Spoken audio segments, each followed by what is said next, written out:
आज खरं तर पत्रकाराच्या समोर जात असताना नवीन विषय आपल्या समोर अचानकपणे कसा आला हा एक प्रसंग आपल्या पत्रकार बंधूंना वाटेल, परंतु आज सर्वतोपरी पूर्ण देशामध्ये राजकीय परिस्थितीमध्ये काय सुरू आहे त्याचं अवलोकन मी सांगण्याची आवश्यकता नाही, आपण सर्व ज्ञात आहात. आजच्या या पत्रकार परिषदेला आवर्जून उपस्थित असलेले आमचे मित्र महेशजी डोंगरे पाटील निरीक्षक म्हणून आम्हाला या ठिकाणी लाभलेले आहेत. आमच्या जिल्ह्याचे अध्यक्ष ॲडव्होकेट ब्रह्माजी केंद्रे साहेब, चंद्रकांतजी टंगेटोल साहेब, डॉक्टर तानाजी चंदावर साहेब, मनोजजी चिखले. आता मी सर्वांची नावं या ठिकाणी घेऊ शकतो, परंतु आता सर्व महिला प्रतिनिधी, सर्वच शिवसेनेचे सर्व पदाधिकारी, उपस्थित पत्रकार बंधू आणि मित्रांनो, मी 11 तारखेला आदरणीय मुख्य नेते माननीय एकनाथजी शिंदे साहेब यांच्या उपस्थितीमध्ये 11 तारखेला मुंबईमध्ये माझा प्रवेश झाला. आज पहिल्यांदा तुमच्या समोर येत असताना माझी आणि जिल्हा प्रमुखाची, डॉक्टर साहेबांची, चंदूची, सर्वच शिवसैनिकांची, मनोजची, सर्वांच्या भेटी झाल्या आणि त्या भेटीच्या माध्यमातून त्यांनी अशी सूचना केली की या ठिकाणी महायुती म्हणून खरं तर भारतीय जनता पार्टी, राष्ट्रवादी काँग्रेस पार्टी, अजित पवार गट आणि शिवसेना पक्ष, एकनाथ शिंदे साहेब, ही महायुती आहे राज्यामध्ये. आणि ही महायुती उदगीरमध्ये महायुतीच्या माध्यमातूनच नगरपालिकेची निवडणूक व्हावी अशा पद्धतीची भूमिका शिवसैनिकांनी या ठिकाणी घेतली. परंतु शिवसैनिकांच्या म्हणण्यानुसार किंवा सांगण्यानुसार त्यांनी त्या पद्धतीला प्रतिसाद दिला नसावा अशा पद्धतीची भूमिका आमच्या शिवसैनिकाची या ठिकाणी निर्माण झालेली आहे. आणि माझा कालचाच प्रवास अचानक माझ्या अंगावर ही जिम्मेदारी या ठिकाणी शिवसैनिकांनी सोपवलेली आहे. मी तुमच्या सर्वच पत्रकार बंधूंच्या, सर्व जनतेच्या, उदगीरकरांच्या, उदगीर मतदारसंघातील, महाराष्ट्रातील, लातूर जिल्ह्यातील सर्वच जनतेच्या आशीर्वादानं मी 10 वर्ष त्या ठिकाणी आमदार म्हणून काम केलं. उदगीरच्या सर्वांगीण विकासामध्ये भर पाडणारी मूलभूत गरजा असलेली मुख्य जी अडचण होती ती 15 दिवस उदगीरला पाणी मिळत नव्हतं. माझ्या आमदारकीच्या कारकिर्दीमध्ये लिंबोटीसारख्या धरणावरून जे कोणीही, तुम्हीच पत्रकार बंधू, अशक्य बाब आहे आणि ती शक्य होणार नाही अशा पत्रकारांच्याच बातम्या त्यावेळेस येत होत्या. परंतु मला तुमच्या सगळ्यांच्या सहकार्याने, जनतेच्या आशीर्वादाने मला उदगीरकरांना आज लिंबोटीचं पाणी कायमस्वरूपी पिण्यासाठी, पाजवण्यासाठी मला ती संधी मिळाली. आणि ती पाणी उपलब्ध करून आज जे उदगीरमधली जी माझी जनता आहे, जनार्दन आहे, मायबाप आहेत, सगळे कुटुंब आहेत, ते उदगीरचं पाणी, लिंबोटीचं पाणी कायमस्वरूपी या ठिकाणी उपलब्ध झाल्यामुळे ते आपल्या घरामध्ये आज पाण्यापासून जो वनवा पेटला होता त्याचा सुखद आनंद घेताना तुम्ही पाहताय. हे कोणीही नाकारू शकत नाही. आणि म्हणून मला या ठिकाणी आवर्जून सांगायचं आहे की नगरपालिका ही मूलभूत हक्काची निवडणूक आहे, मूलभूत गरजेची निवडणूक आहे. आपल्या घराच्या समोरची स्वच्छता असेल, आमचं घर कशा पद्धतीनं बांधकाम केलं पाहिजे, कशा पद्धतीनं घराची लांबी, रुंदी, उंची असली पाहिजे, आमच्या घराच्या समोरील गटारामुळे जर, दुर्गंधीमुळे जर आमच्या आरोग्याला धोका निर्माण होत असेल तर त्या ठिकाणी आरोग्यासाठी दक्षता घेणारी ही निवडणूक आहे. नगरपालिकेच्या हद्दीमध्ये जर गोरगरीब जनता त्या ठिकाणी झोपडपट्टी परिसरात असतील किंवा चांगल्या सोसायटीच्या माध्यमातून असतील, कुठल्या कॉलनीमध्ये असतील, तर अशा ठिकाणी आरोग्याचा प्रश्न ज्यावेळेस निर्माण होतो त्यावेळेस त्यांच्या मूलभूत गरजा, आरोग्याची सेवा कशा पद्धतीनं नगरपालिकेनं दिली पाहिजे यासाठी आता महत्वाकांक्षी भूमिकेनं काम करण्याची आवश्यकता आहे.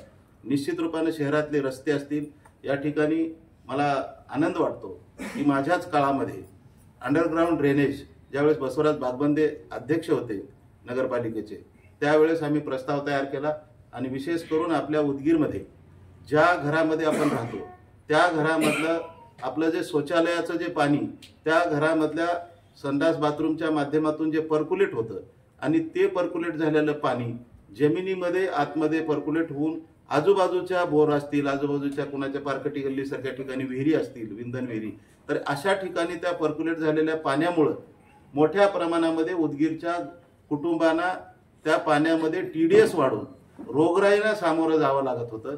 म्हणून माझ्या लक्षात आलं, त्यावेळेस आम्ही विचार केला की ताबडतोब उदगीर सारख्या शहरांना निश्चित रूपानं अंडरग्राऊंड ड्रेनेज लाईन जर आपण केली, आपल्या कुटुंबातल्या घरातलं जर शौचालयाची जी घाण आहे ती घाण जर जमिनीमध्ये पर्क्युलेट होऊन जाऊन पाणी दूषित होण्यापेक्षा, भूगर्भामधलं पाणी दूषित होऊन पुन्हा आपल्याला तेच पाणी प्यायला मिळण्यापेक्षा आपण याचा उपाय केला पाहिजे. म्हणून माझ्या कारकिर्दीमध्ये अंडरग्राऊंड ड्रेनेज लाईनची योजना सँक्शन केली आणि त्या ठिकाणी आज तुम्हाला उदगीरमध्ये अंडरग्राऊंड ड्रेनेजचं जवळपास मोठ्या प्रमाणात त्या ठिकाणी काम सुरू होताना दिसतं. परंतु मध्ये बऱ्याच दिवसापासून स्थानिक स्वराज्य संस्थेच्या जवळपास 8-9 वर्ष झालं निवडणुका झाल्या नाही. आता नव्यानं आपण या ठिकाणी निवडणुकीला जातोय की काय अशा पद्धतीचा प्रसंग जनतेच्या समोर आलेला आहे. रस्ते, पाणी, विद्युत, आरोग्य, शौचालय, घरकुल या सर्वच मूलभूत गरजा लक्षात ठेवून या नगरपालिकेच्या निवडणुकीच्या माध्यमातून खरं तर मी आजही पत्रकारांना सांगू इच्छितो की राष्ट्रवादी काँग्रेस पार्टी असेल, या ठिकाणचे लोकप्रतिनिधी असतील, या ठिकाणचे भारतीय जनता पार्टीचे जे कोणी नेते असतील ते सर्व नेते असतील आणि शिवसेना पक्षाचे काही नेते असतील, त्यांनी सर्वांनी जर हा विचार जर केला असता आणि या ठिकाणी महायुतीचा उमेदवार या ठिकाणी निश्चित रूपाने नगराध्यक्ष झाला पाहिजे अशा पद्धतीची जर भूमिका घेतली असती तर मला वाटते आज जिल्हा प्रमुखांना सुद्धा मी सांगेन, सर्वच पत्रकारांना, डॉक्टर साहेब आपणा चंदू, की मला वाटतं की या ठिकाणी आज आम्हाला ही पत्रकार परिषद घ्यायची वेळ शिवाय आली असती का नाही. परंतु आता असं समजतंय की आता 2 दिवस फक्त राहिलेले आहेत.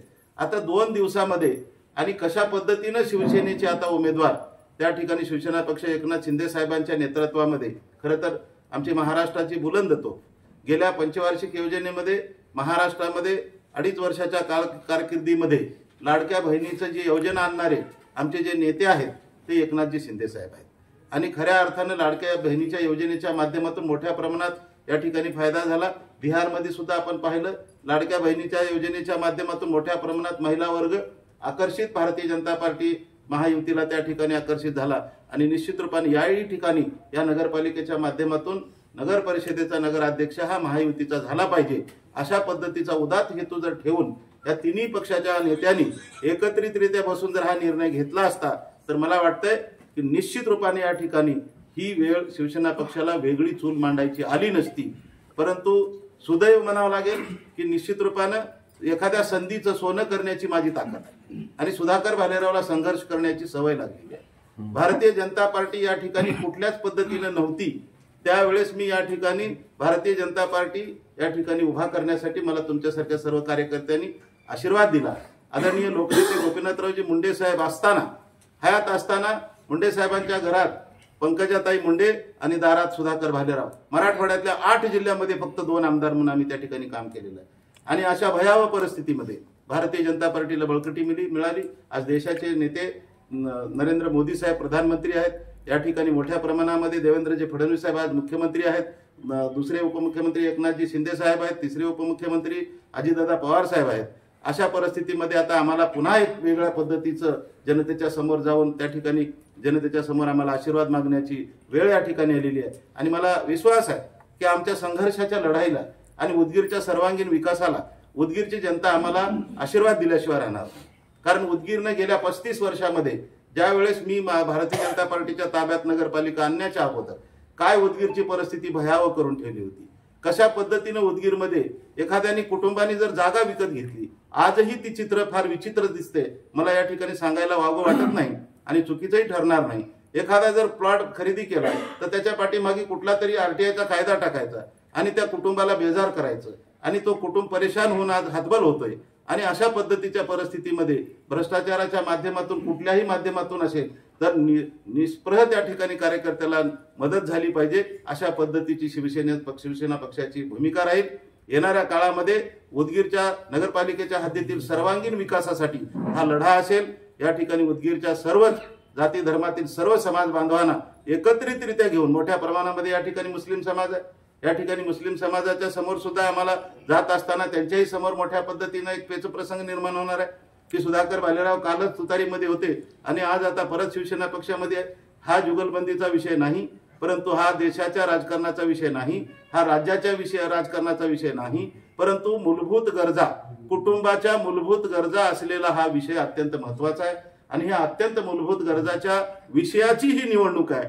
म्हणून मी तुम्हाला पत्रकार बंधूंना एकच सांगेन की उदगीरकर ही जनता येणाऱ्या काळामध्ये 10 वर्ष सुधाकर भालेराव बिनशर्त नॉन करप्ट कुठलाही भ्रष्टाचार न होऊ देता या ठिकाणी प्रामाणिकपणाने कुणाचा चहा न पिता या ठिकाणी नॅशनल हायवे असतील, लिंबोटीचं पाणी असेल, उड्डाण पुलं असतील, उदगीरचे रस्ते असतील, ज्या ज्या काही गोष्टी, बस स्टँडची इमारत असेल, तहसीलची इमारत असेल, प्रशासकीय इमारती असतील, या ठिकाणी काही लोकप्रतिनिधींनी कामं केलेली आहेत, त्यांचंही मी कौतुक करतो. बनसोडे साहेबांनी सुद्धा या ठिकाणी पोलीस स्टेशनची इमारत बांधलेली आहे, गेस्ट हाऊसचं काम त्यांनी केलेलं आहे. ह्या 2 इमारती त्यांच्या कालखंडामध्ये सँक्शन झालेल्या आहेत, हे मी मलाही नाकारता येणार नाही.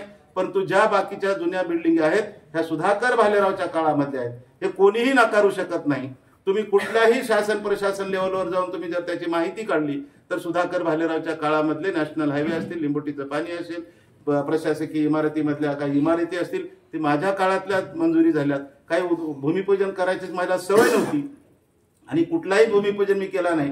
नॅशनल हायवे एवढे मोठ्या प्रमाणामध्ये, लातूरला जाणारा नॅशनल हायवे, देगलूरकडे जाणारा नॅशनल हायवे, इकडून जळकोट नांदेडला जाणारा नॅशनल हायवे, इकडे कर्नाटक जाणारा नॅशनल हायवे, परंतु कधीही मी तो नारळ फोडून मी केलं हे बडेजावपणा न केल्यामुळे माझ्या उदगीरकर जनतेला मी एकच सांगू इच्छितो की माझ्या घरचं काही सोयाबीनचं रास केलेली, माझ्या बापाच्या शेतातली काही रास काढली किंवा कुठला तरी मी खजिना लुटून आणला आणि त्याच्यातून मी जनतेला दिला, अशा पद्धतीचा मी आविर्भाव कधी केला नाही.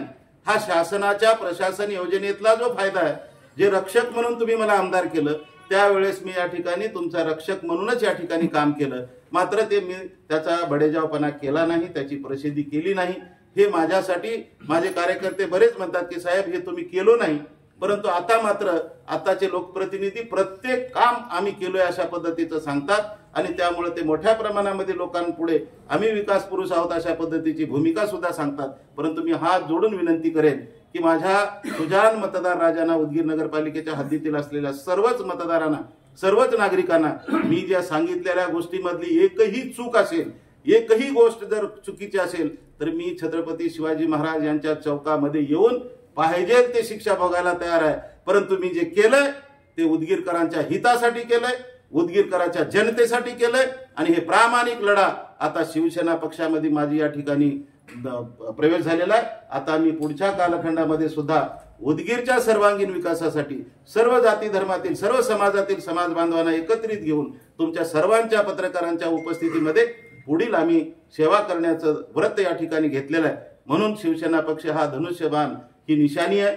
येणाऱ्या काळामध्ये निश्चित रूपानं वेळ फार कमी आहे. तुम्ही सुद्धा म्हणाल की साहेब इथं काही तुमचं गडच नाहीये, परंतु महाराष्ट्रामध्ये मुख्यमंत्री म्हणून लाभलेले एकनाथजी शिंदे साहेब त्यांची धनुष्यबाण असलेली ही निशाणी आणि आज सुद्धा उपमुख्यमंत्री म्हणून लाभलेले ही धनुष्यबाण निशाणी सर्वांसाठी परिचित आहे आणि धनुष्यबाण हे तुमच्यासाठी निश्चित रूपाने आज जरी या ठिकाणी समोर तुमच्या प्रभागामध्ये आलं तर भरभरून जनता आशीर्वाद देईल हा मला विश्वास आहे. आणि म्हणून या ठिकाणी सर्वांगीण विकासाच्या मूलभूत गरजेसाठी हा लढा आता आम्हाला एकट्यानं लढावं लागेल अशा पद्धतीची भूमिका जिल्हा प्रमुख आमचे ब्रह्माजी केंद्रे साहेब असतील, आमचे तालुक्याचे मंडळी असतील, प्रदेशाचे पदाधिकारी असतील, सगळ्यांनी विनंती केली की साहेब आता तुम्ही शांत बसू नका आणि तुम्ही काही करून पत्रकार परिषद घ्या आणि उदगीर मधली जी निवडणूक, सार्वत्रिक निवडणूक आहे नगरपालिकेची, ही आपण वैयक्तिगत शिवसेना पक्षाच्या ताकदीवर आपण या ठिकाणी लढवणार आहोत आणि जनतेच्या समोर आम्ही आशीर्वाद मागायला जाणार आहोत.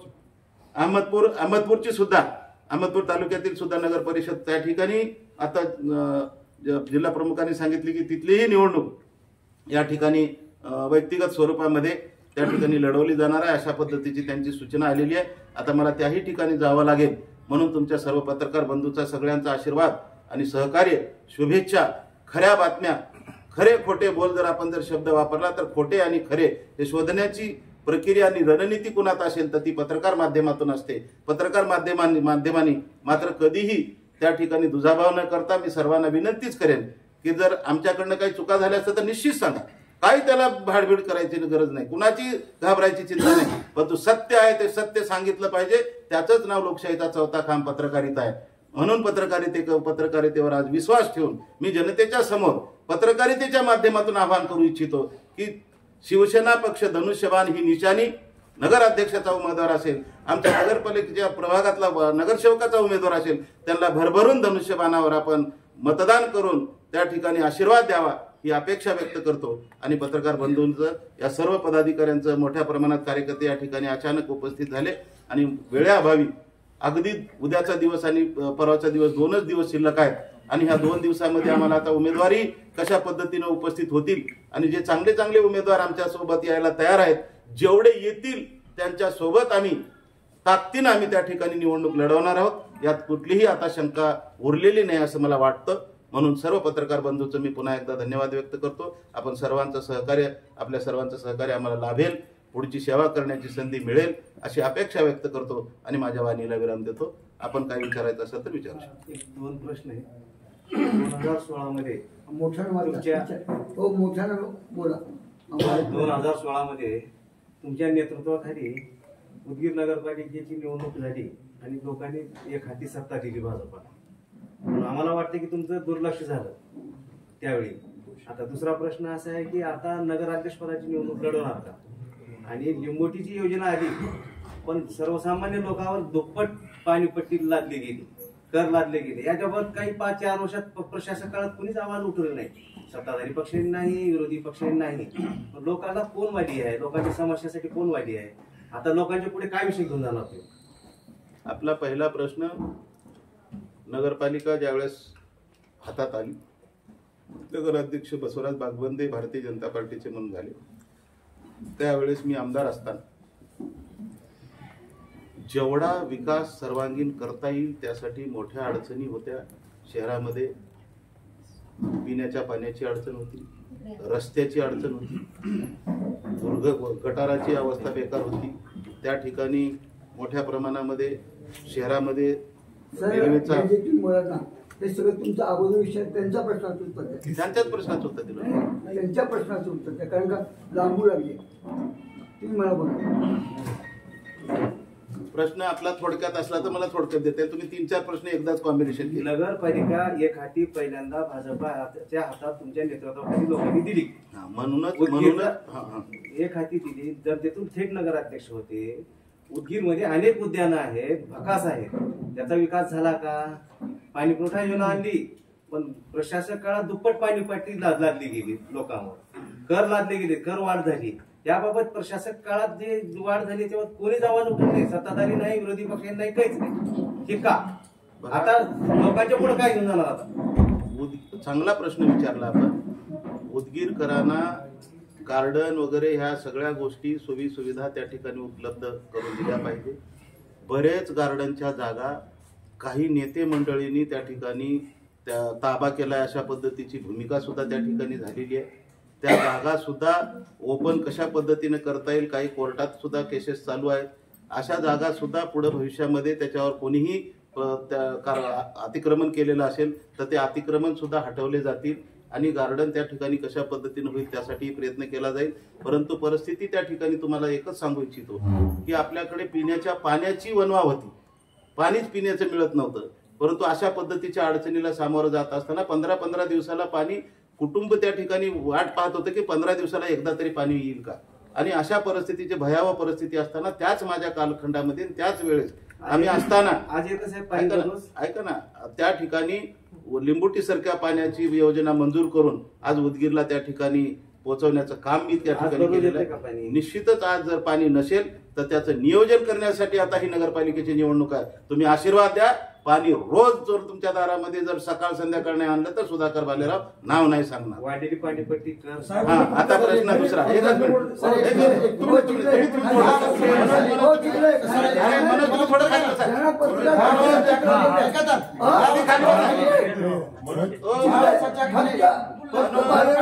बाकी तेच राहते का? ओ, बाकीचं मनोज. बोलायचं. सांगा ना तुम्ही घर वाढते का वाढत नाही? थांबा थोडं. बरं, मनोज, वाढलं. मनोज, हो, तुम्ही साहेब बोला. वाढलो, का बरं म्हणे नाही? हो, वाढली. काय का चाललं? बरं वाढली नाही? हा, चला, खाली.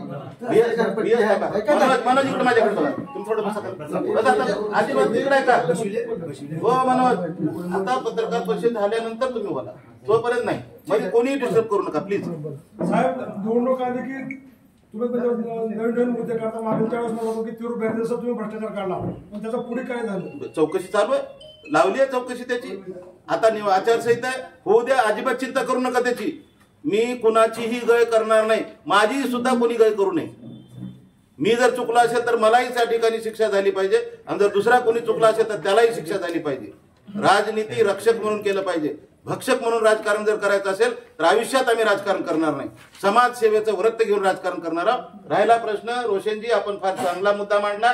जर उदगीरला पिण्याच्या पाण्यासाठी कुटुंबांना भरमसाठ जर या ठिकाणी पाणीपट्टी लावलेली असेल आणि त्या पाणीपट्टीसाठी जर त्या ठिकाणी वाढीव पाणपट्टीचा त्या ठिकाणी भुर्दंड जर जनतेच्या समोर त्या ठिकाणी लादला असेल, असं जर तुम्ही पत्रकाराच्या माध्यमातून हा मुद्दा उपस्थित केला, त्याबद्दल मी पहिल्यांदा तुमचं अभिनंदन करेन.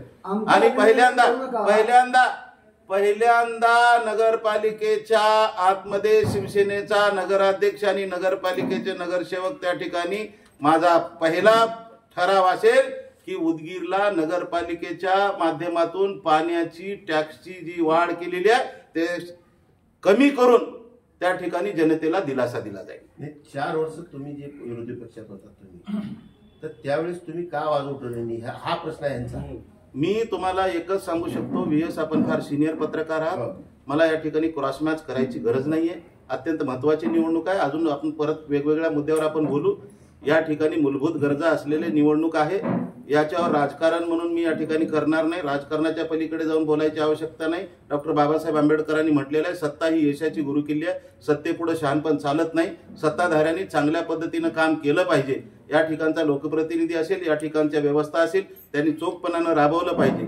आणि ज्या ठिकाणी अडचण आली त्या ठिकाणी मी रस्त्यावर उतरून त्या ठिकाणी भ्रष्टाचार कसा झाला ते सांगण्याचा मी प्रयत्न केला. त्याचं जिवंत उदाहरण तुम्ही पाहिलेलं आहे. 5 वर्ष तुम्ही आणि 3 वर्ष प्रशासक खाते, 1 टक्का सुद्धा तुम्ही सरकार उतरवलं नाही, शिवसेना उतरली नाही, आणि आता तुम्ही भूलतपा देण्यासाठी पुढे गेलात का?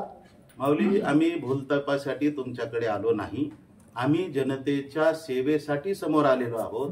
एखाद्याला आता पत्रकार म्हणून तुम्ही ज्या पत्रकारितेचं काम करताय, लेखणीचं काम करताय, तुम्ही तुमच्या पत्रकारितेमध्ये तुम्हालाच व्यक्तिगत स्वातंत्र्य आहे की तुमचा विचार कसा मांडायचा, चांगला की वाईट. तशाच पद्धतीने इथल्या लोकप्रतिनिधीचं काम रक्षणार्थ असतं. त्यांनी चांगलं काम करावं की वाईट करावं. जर तुम्हाला वाटत असेल ते वाईट केलंय, आम्हाला सत्ता द्या, आम्हाला सत्ता. उपदेश नको. तुम्ही 5 वर्ष आणि 3 वर्ष 8 वर्ष तुम्ही सरकार नाहीत, आणि तुम्ही काय म्हणाल तुमच्या बोलण्यातून, मला संघर्ष करण्याची सवय नाही. आता काय साहेब तसं नाही म्हटलं. आमच्या नशिबाला संघर्ष करायची सवय लागलेली आहे आणि आता आम्हाला पुन्हा संघर्ष करायची वेळ आलेली आहे. त्यामुळे जनतेसाठी संघर्ष करणार आहे म्हटलं. तुमच्या ऐकण्यात फरक पडला. चला बोला. माझ्या नाही, तुम्ही संघर्ष करण्याची सवय नाही मिळत. नाही, एवढे पत्रकार बद्दल तुम्ही एकटंच बोलताय. काहीतरी बोलायचं. उगं बसा मग खोटं कशाला बोलताय पत्रकारांना का तसं चला चालू आमदाराला विचारले पाहिजे प्रश्न. आता हा पक्ष बघा, राजकीय परिस्थितीची समोरची परिस्थिती लक्षात घेऊन या ठिकाणी मला शरदचंद्र पवार साहेबांच्या सुद्धा पक्षामध्ये अगदी 20 दिवसाच्या आतमध्ये माझा प्रवेश झाला आणि त्या ठिकाणी मी निवडणुकीला सामोरं गेलो. परंतु त्या निवडणुकीमध्ये मला जनतेपर्यंत पोहोचायला सुद्धा वेळ मिळाला नाही. अशा परिस्थितीमध्ये सुद्धा मला लोकांनी काही आशीर्वाद देण्याचा प्रयत्न केला. परंतु या ठिकाणी राष्ट्रवादी काँग्रेस पक्ष, शरदचंद्र पवार यांच्या पक्षाची ताकद या ठिकाणी बिलकुलही शिल्लक राहिलेली नाही. कारण त्याच राष्ट्रवादी पक्षाचे 2 राष्ट्रवादी पक्ष झाले, सगळे सत्तेच्या मागे गेले आणि उरले सुरले 10-15 लोक शिल्लक होते. त्यामुळे या ठिकाणी मोठा पराभव त्या ठिकाणी मला स्वीकारला लागला आणि ते पराभव मी स्वीकारलेला आहे.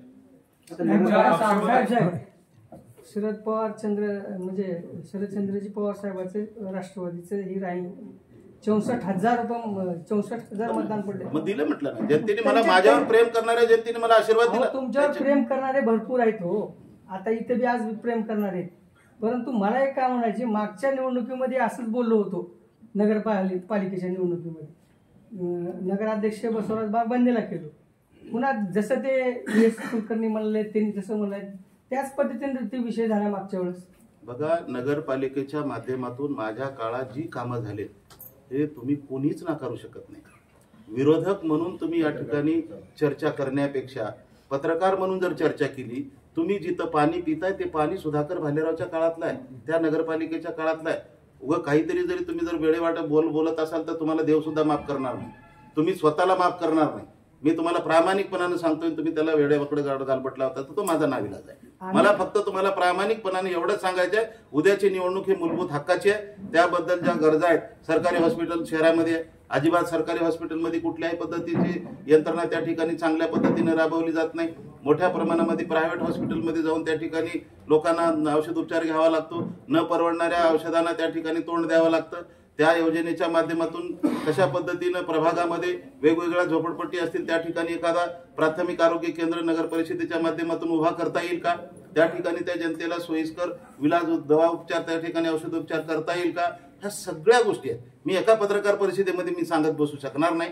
परंतु तुम्हाला मी एकच सांगेन, मला माझ्या जनतेनं जर माझ्यावर विश्वास ठेवून या ठिकाणी शिवसेना पक्षावर, या ठिकाणी एकनाथ शिंदे साहेबांवर, आमच्या शिवसेनेच्या सर्व कार्यकर्त्यावर जबाबदारीने या ठिकाणी जर आशीर्वाद दिला तर आम्ही कुठेही कमी पडणार नाही, एवढंच. साहेब, तुमच्यावर एक आरोप आहे की विधानसभेच्या निवडणुकीत तुम्ही निवडणूक लढत असताना, आय निवडणूक रंगात आली असताना तुम्ही निवांत बसलो. तसंच मग पुन्हा आता ह्या नगरपालिकेच्या निवडणुकीतही तुम्ही शांत बसणार का? समोरच्या उमेदवाराशी लढत न देता. मी 15 कार्यकर्त्यावरती निवडणूक लढवली. 15 कार्यकर्त्याच्या व्यतिरिक्त 16वा कार्यकर्ता नव्हता, पण तो माझ्यावर जनता आशीर्वाद देणारा मतदार होता. आणि म्हणून काही खोट्या बदमाश लोकांनी, दलालांनी जर त्या ठिकाणी जर अशा पद्धतीची अफवा केली असेल, या म्हणावं त्यांना छत्रपती शिवाजी महाराजांच्या चौकामध्ये, हे म्हणावं त्याच्या आई वडिलांची शपथ, भालेराव निवांत नव्हता तर माझ्याकडे कार्यकर्ता कमी होता राष्ट्रवादी शरदचंद्र पवार साहेबाचा, म्हणून मला त्या ठिकाणी तुम्हाला तोंड देता आलं नाही. आणि त्या फसव्या लोकांनी मग एवढं जर असतं तर पैसे कशासाठी पैशासाठी वाटले? जे कोणी दलाल, मी तुम्हाला जे कोणी दलाल त्या ठिकाणी भालेराव साहेब निवांत झाले म्हणणारे ते दलाल, नाव कुणाला सांगू? एक दलाल असेल तर नाव सांगू. जे राजकारणामध्ये जे दलाली करतात त्या दलालांना विचारा. दलालाची नावं सांगा. आता राजकारणामध्ये माझ्याकडे नावं नाही. आकाशाला गोळी मार नका, त्या दलाला गोळी मारा. मी तुम्हाला एकच सांगतो, दलालाची नावं माऊली एक आहे, नाही दलालाची नावं सांगा. दलाली करणाऱ्या प्रवृत्तीला दलाली कोण केलं? आता ते विचारून बघा. मला काय माहितीये, मला निवांत बसणार म्हणल्यावर पत्रकार मला विचारा कोण आहे दलाली करणारे. आकाशाला हवाला विचारायचं. मग हे कोणी म्हटलंय त्याला विचारायचं. जे हलकीकर पत्रकार म्हणतात की निवांत बसले तेच दलाल असेल, नाव सांगा. सांगा त्याला नाव कोणतं आहे? मला कोण म्हणलं सांगा. सांगा तुम्ही नाव सांगा त्यांना. तुम्ही जे मुलाखत दिला, तुम्ही जे तुम्ही जे मुलाखत दिला, तुम्ही सांगा ते कोण आहे त्या निवांत म्हणलेलं. चला चला आता तुम्ही हल्लीकर सांगतील तुम्हाला दोघांसोबत राहता. आमचा नगराध्यक्ष ऐका माऊली, नगराध्यक्ष पदाचा उमेदवार ऐका ना माऊली, मी तुम्हाला काय सांगतोय ते हलकीकर सांगेल. तुमचा हलकीकर रोज गाडीवर बसून फिरतोय, त्याला विचारा. मी त्याला सांगितलं होतं पहिलं, गोंधळ न घालता मला प्रामाणिक विचारा, आडवं विचारू नका. तुमच्या मुलाखतीत आहे पाटील नावाच्या युट्यूबवर घेतला. अहो मी काय सांगायला तुम्हाला, आता पुन्हा परत मोठ्या निवडणुकीत बोला ना, हे कार्यकर्त्याची निवडणूक आहे. तुम्ही पत्रकार पैसे घेता ना. चला, नगराध्यक्ष पदाचा उमेदवार माझा धनशक्ती विरुद्ध जनशक्तीचा उमेदवार असेल आणि जनतेतला गरीब होतकरू सुशिक्षित उमेदवार असेल. 40 जागा. आता माझ्याकडे मी कालच आलो भाऊ, मला इमानदारीने माहिती नाही, परंतु जेवढे बोलतील अरे सुंदर निवडणूक लढेल. उदगीरची जनता आहे, भल्या भल्याला काटा काढल्याशिवाय राहणार नाही. तुम्ही किती बी पैसा वाटा, आता उदगीरला कळालेला आहे. आता पैसा वाटून आम्हाला कुठून घेऊन जर लुटून जात असतील तर त्या ठिकाणी आता जनताच ठरवेल. उदगीरचा सर्वांगीण विकास करायचा असेल तर आम्हाला आशीर्वाद देतील, नाही करायचा असेल तर ते जनता ठरवेल. तुम्ही आम्ही टेन्शन घेण्याची आवश्यकताच नाही. पत्रकार परिषदेमध्ये भांडणं करायचं नसते. पत्रकार परिषदेमध्ये एका विचाराची देवाणघेवाण करायची असते, एखाद्याला टार्गेट करायचं नसते. माझे संभाव्य उमेदवार, आमचे जिल्हा प्रमुख, तालुका प्रमुख, आमचे शिवसैनिक त्यांनी ठरवलेला आहे. मीही त्यांच्याशी चर्चा केली नाही. त्यांनी अचानक सांगितलं की साहेब आम्हाला आता इथं अपयश आलेलं आहे, आम्हाला महायुतीमध्ये कोणी विचारायला तयार नाही आणि तुम्हाला तुमचं ताकदच नाही म्हणतात, आणि मग इथं आमची ताकद नाही असं म्हटल्यानंतर साहेब काय करायचं. मी म्हटलं तुम्ही ठरवा. त्यांनी म्हटलं की नाही साहेब, आपल्या कार्यकर्त्यात मोठ्या प्रमाणामध्ये कार्यकर्त्याचा संच शिवसेनेमध्ये तयार झालेला आहे आणि ताकदीने भालेराव साहेब तुम्ही आपण सगळ्यांनी मिळून जर उतरलो तर निश्चित रूपाने आम्ही निवडणूक या ठिकाणी लढवू शकतो. अशा पद्धतीची भूमिका आमचे जिल्हाध्यक्ष, आमचे पदाधिकारी, अशा वरून शिंदे साहेबांनी सुद्धा सांगितलं होतं, उपमुख्यमंत्री, आमचे नेते, आमचे सगळे जिल्ह्याचे प्रदेशाचे सगळ्या पदाधिकाऱ्यांनी म्हटलं की पहिलं जिल्हा प्रमुख आणि सर्व पदाधिकाऱ्यांनी जाऊन त्यांच्याशी चर्चा करा, तिथल्या आमदाराशी चर्चा करा, बोला आणि त्या ठिकाणची निवडणूक आपण मिळून लढा. अशा पद्धतीची भूमिका त्यांना सांगितली. बिचारे जाऊन आले असं त्यांचं मत नाही, मला माहिती नाही. आणि त्यांना प्रतिसाद व्यवस्थितरित्या मिळाला की नाही मिळाला ते त्यांनी सांगितलं की भालेराव साहेब आता सध्या आपल्याला कुठेतरी 1 जागा 2 जागा ह्याच्यावर आपल्याला लढून आपली शिवसेना पक्ष या ठिकाणी त्यांच्या माध्यमातून आपण जर उभा टाकलो तर आपल्याला खंबीर अशा पद्धतीनं नगर विकास खातं एकनाथ शिंदे साहेबांकडे आहे. नगरपालिकेच्या कुठल्याही मूलभूत योजना या ठिकाणी मोठ्या प्रमाणामध्ये एकनाथ शिंदे साहेबांकडून आपण सँक्शन करून आणू शकतो आणि या ठिकाणी प्रस्ताव तयार करून उदगीरच्या विकासामध्ये भर घालू शकतो. या ठिकाणी मुख्यमंत्री साहेब असतील, उपमुख्यमंत्री दुसरे असतील, सगळ्यांना विश्वासात घेऊन या ठिकाणी नगरपालिकेचा प्रस्ताव मंजूर करताना पहिल्यांदा आपल्याला कुणाची गरज पडणार असेल तर ती आदरणीय एकनाथजी शिंदे साहेबांची पडणार आहे. आणि तुम्ही जर या ठिकाणी जरा थोडासा पुढाकार घेतला तर उदगीरच्या विकासामध्ये मूलभूत हक्काच्या योजनेच्या माध्यमातून आपण निश्चित रूपाने पुढे जाऊ शकतो. अशा पद्धतीची भूमिका त्यांनी मला मांडली आणि मलाही ती आवडली. म्हणून आज तुम्हाला पत्रकार परिषदेच्या समोर आम्हाला सांगायची वेळ आलेली आहे. आम्हाला कुणाच्याही विरोधात किंवा कुणालाही टिप्पणी करण्यासाठी म्हणून ही निवडणूक नाही, तर इथल्या सामान्यातल्या सामान्य रहिवासी कुटुंबातल्या मूलभूत हक्काच्या गरजेच्या दैनंदिन जीवनाची निवडणूक आहे. इथला कुठला पक्ष आता तुम्हाला लक्षात आला असेल, कोणी कुणाच्या सोबत युती केलाय, कोणी कुणाच्या सोबत युती केलाय, अशा पद्धतीचं कोणी काँग्रेस बरोबर गेलाय तर कोणी उबाटा बरोबर गेलाय तर कोणी राष्ट्रवादी बरोबर गेलाय. अशी आगळीक वेगळी निवडणूक या ठिकाणी राज्यामध्ये होऊ घातलेली आहे. परंतु आमच्या शिवसैनिकांनी पहिल्यांदा जाऊन त्यांना त्या विनंती केलेली आहे की आम्ही तुमच्या सोबत आहोत, आम्हाला किमान 15 जागा त्या ठिकाणी द्याव्या, अशा पद्धतीचा त्यांचा प्रस्ताव त्या ठिकाणी दिला. परंतु त्यांनी 15 जागेचा प्रस्ताव मान्य नाही केला. त्यामुळे त्यांनी अशा पद्धतीची सूचना केली की आता आपल्याला जनतेच्या समोर निश्चित रूपानं शिवसेना पक्ष म्हणून त्या ठिकाणी ताकदीने निवडणूक लढवायची वेळ आलेली आहे आणि आपण लढवायचं, जनतेच्या विकासासाठी काम करायचं, म्हणून आपण ताकदीने त्या ठिकाणी जावं. अशाच पद्धतीची भूमिका घेतल्यामुळे तुमच्याकडे विनंती करतोय. निवडणूक मैत्रीपूर्ण होणार आहे का? काय मैत्रीपूर्ण आता आघाडी तुम्ही महायुतीमधली आहात तर मैत्रीपूर्ण निवडणूक करायची का? आता कशी मैत्री होईल बाबा? त्याचं दुकान त्यानं मांडणार आहे, आमचं दुकान आम्ही मांडणार आहे, आमचा पक्ष आमच्या सोबत आहे, त्यांचा पक्ष त्यांच्या सोबत आहे, त्यांचे विचार त्यांच्या सोबत आहेत, आमचा विचार आमच्या सोबत आहे. मुख्यमंत्री 2016ला आपण आमदार होतात, आपली सत्ता होती आणि आपण उदगीरकरांना आवाहन केलं आणि उदगीरकरांनी 20 नगरसेवकासह 19 आपल्याला नगराध्यक्षाच्या उमेदवारासह आपल्याला नगरपालिका ताब्यात दिली होती. तर यावेळेस कोणते मुद्दे घेऊन तुम्ही लोकांना आता परत लोकांकडे? अगोदर सांगितलं ना, उदगीरला युवराजी, उदगीर हे रहिवासी कुटुंब ज्या ठिकाणी उदगीरच्या नगरपालिकेच्या हाती लक्षात घ्या. उदगीर ऐका ना, ऐका परत साहेबांची पत्रकार परिषद म्हणलं की आधी कार्यकर्ते बसल्या तशीच परंपरा. बसा ना, बसा ना, तुम्ही आता उशिरा आल्यावर आता काय करावं नेते? आता तुम्ही पत्रकार कमी नेते त्यात झाला. बसा. पत्रकार परिषद बोलवतात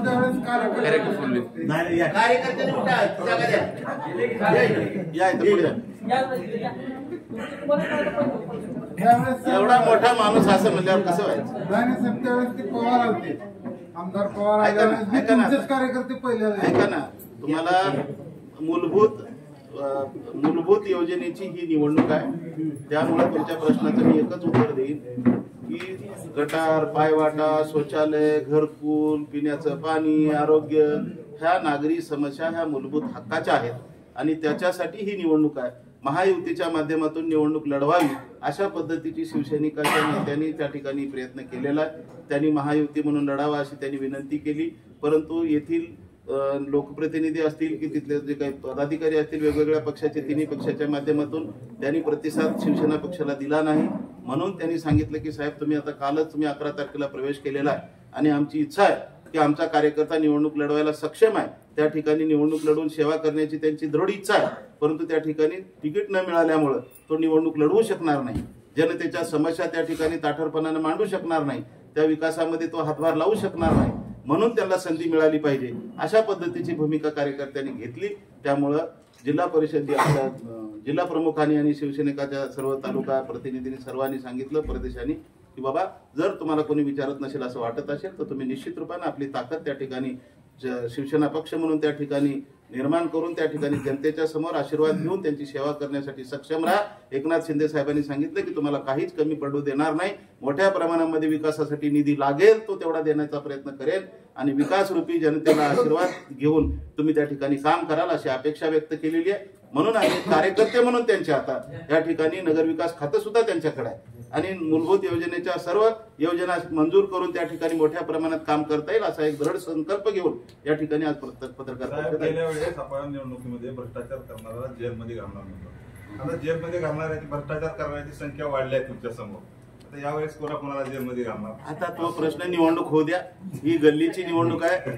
दिल्लीच्या निवडणुकीपर्यंत राज्याच्या निवडणुकीपर्यंत प्रश्न आता नका विचारू. साहेब तुम्ही उमेदवारी देताना शिवसैनिकाला उमेदवारी देणार का भाजप, काँग्रेस, राष्ट्रवादी मध्ये असंतुष्ट झालेल्या लोकांना इथं उमेदवारी देणार? मी तुम्हाला एकच सांगेन, निवडणूक लढवण्यासाठी कार्यकर्ता म्हणून जो कोणी असेल, शिवसैनिक असेल, वेगवेगळा कार्यकर्ता असेल, वेगवेगळ्या जाती धर्मातील समाजातील कार्यकर्ते समोर येत असतील, त्यांना जर वाटलं की शिवसेना पक्षाच्या माध्यमातून आम्हाला निवडणूक लढवायची संधी विचारली आणि जर तुम्ही द्याल का म्हटलं तर आम्ही तो विचार करून तो जर खरंच सक्षम सेवा करणारा असेल, तो निवडणूक लढवण्यासाठी त्या ठिकाणी सेवा म्हणून काम करणारा असेल, आम्ही त्याला विचार करू आणि ते ठरवू.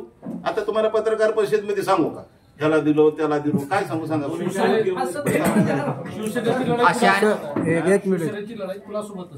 शिवसेनेची लढाई कुणाही सोबत नाही. स्थानिक स्वराज्य संस्थेमध्ये शिवसेनेची लढाई फक्त विकासासाठी आहे आणि विकास रूपी एकनाथ शिंदे साहेबांच्या लाडक्या बहिणीचा आशीर्वाद महाराष्ट्र राज्याला मिळाला आणि त्या लाडक्या बहिणीच्या, लाडक्या भावाचा, सगळ्या कार्यकर्त्याचा, ज्येष्ठ नेत्यांचा, उद्योजकाचा, युवांचा, युवतीचा, सगळ्या कार्यकर्त्याचा, समाज बांधवाचा, सगळ्यांचा आशीर्वाद घेऊन ही स्थानिक मूलभूत योजनेची निवडणूक लढवण्यासाठी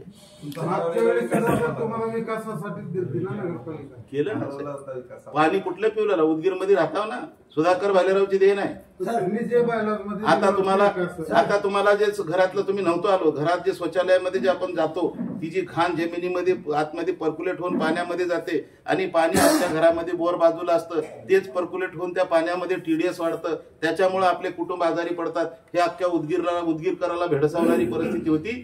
मी नगरपालिकेची ताबा माझ्याकडे तुम्ही त्यावेळेस माझ्या आमदारकीच्या काळात दिला म्हणून त्यावेळेस मी तो ठराव करू शकलो. आज नगरपालिकेच्या हद्दीमध्ये जे अंडरग्राऊंड ड्रेनेजचे काम सुरू आहे ते सुधाकर भालेरावचे देण आहे, लक्षात ठेवा. सर एक मिनिट, छोटा प्रश्न आहे. आता जवळपास 15 दिवस राहिलेले आहेत आणि 2 डिसेंबरला मतदान आहे आणि 3 डिसेंबरला निकाल आहे. तर या 15 दिवसामध्ये खूप कमी वेळ आहे, त्याचं नियोजन कसं, प्लॅनिंग कसं करणार आहेत? बघा, ग्रामपंचायतीमध्ये आमचा शेतकरी बांधव जनावरं राखू शकतो, कधी कधी आमचा एखादा अडाणी माणूस मोठ्या पाळीव प्राण्याचं जनावरांचं म्हणजे गुरंढोरं राखतो. पण तो ग्रामपंचायतची निवडणूक असली की त्या ठिकाणी 10-15 उमेदवार उभा टाकतात. त्यावेळेस तर कुठल्या पक्षाचं चिन्ह पण नसते. कुठं कबस्ती असते, कुठं काहीतरी असते, कुठला तरी तांबे असतो, कुठंतरी कॅटली असते, कुठं TV असते, कुठं रेडिओ असतो, अशा बासरी असते, काही असते ते चिन्ह. तरी सुद्धा विचार करून कुणाला द्यावं हे ठरवून निवडणूक लढवतात. त्यामुळे जनता उदगीरमध्ये शहरामधली जनता आहे, जवळपास शहरामध्ये आलेला जवळपास चांगला सुशिक्षित वर्ग आहे आणि त्या वर्गाला सगळ्याला कळतं की धनुष्यबाण कधीपासून आहे. फक्त आता आपल्याला थोडं स्वप्नाला या ठिकाणी वाटेल की धनुष्यबाण सहज दिसणारी निशाणी आहे आणि एकनाथ शिंदे साहेबांचा सरकार लाडका भाऊ आणि त्यांच्या पक्षाची चिन्ह आहे. त्यामुळे आमच्या लाडक्या बहिणी लाडके भाऊ सगळ्यालाच माहिती आहे. तुम्हाला कळत नसेल तर मला सांगा, मी तुम्हाला सांगतो धनुष्यबाण आहे का पाठीमागे. भाजप राष्ट्रवादीचे काही कार्यकर्ते आपल्या संपर्कात आहेत का प्रवेश करण्यासाठी? बघा, आम्ही कुणाला प्रवेश करा म्हणून सांगणार नाही, परंतु ज्यांना वाटेल की शिवसेना पक्ष, सुधाकर भालेराव, आमचे शिवसेनेचे सगळे नेते यांच्या सोबत जाऊन खरंच विकासामध्ये भर पाडणारा कार्यकर्ता आहे आणि त्या कार्यकर्त्याच्या सोबत गेलं तर उदगीरच्या विकासामध्ये भर पडू शकते. आता म्हणून ते शिवसेनेमध्ये आमच्या सोबत मोठ्या प्रमाणात आले तर वेलकम करणार आहोत. या ठिकाणी काही भाजप त्यावेळेस नव्हती, भाजप नव्हती तर आम्हीच उभा केली. सगळे बसवराज बागमध्ये काँग्रेसमधूनच त्यांना बोलून घेऊन. जसं नगरपालिका सोबळावर लढताय आपण, येणाऱ्या स्थानिक स्वराज्य संस्थेमध्ये अनेक निवडणुका म्हणजे पंचायत समिती, जिल्हा परिषद आहे, त्यावेळेस बी आपण सोबळावर लढणार का? नाही, आता आमची ही निवडणूक आहे. आता ते पुढच्या निवडणुकीचा आम्ही पुढे विचार करू. आता ती निवडणूक झाली की त्यावेळेस अशीच पत्रकार प्रश्न विचारा, त्यावेळेसही बोलतो. आता उद्याच कोण सांगायला, आता उद्या नसलोच आम्ही तर उद्या समजा निसर्गातूनच आम्ही गेलो वरी ढगा, कोणाला विचारणार आहोत? पुन्हा वर इयर खाली म्हणणार नाही येऊ शकत. मावले, आमच्या नगराध्यक्ष पदाचा मोठा उमेदवार आहे, टेन्शन घेऊ नका तुम्ही.